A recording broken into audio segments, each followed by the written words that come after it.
அஸ்ஸலாமு அலைக்கும். பிறை தெரிஞ்சா ஓத வேண்டிய ஒரு துவாவை பத்தி தான் இன்னைக்கு நம்ம வீடியோல பார்க்க போறோம். இந்த துவா நபி ஸல்லல்லாஹு அலைஹி வஸல்லம் முதல் பிறைய பார்க்கும்போது ஓதுன துவா. இந்த துவாவை நீங்க எப்போல்லாம் முதல் பிறைய பாக்குறீங்களோ அப்போல்லாம் ஓதலாம். நாமெல்லாம் ரமலான் மாத பிறைய கண்டிப்பா பார்க்க ஆசைப்படுவோம்.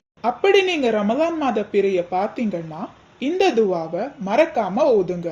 அல்லாஹும்ம அஹில்லஹு அலைனா பில் அம்னி வல் ஈமான் வஸ் சலாமதி வல் இஸ்லாம் ரப்பி வ ரப்புக்கல்லாஹ். இதன் அர்த்தம், யா அல்லாஹ், பாதுகாப்போடும் நம்பிக்கையோடும் சாந்தியும் சமாதானத்தை கொண்டும் இந்த சந்திரனை எங்கள் மீது தோற்றுவாயாக. இந்த ஹதீஸ் திருமதி என்கின்ற புத்தகத்தில் இடம்பெற்றுள்ளது. அல்லாஹு தஆலா நாம் செய்த அனைத்து பாவங்களையும் மன்னித்து இந்த ரமலான் மாதத்தை நமக்கு பயனுள்ளதாக ஆக்குவானாக.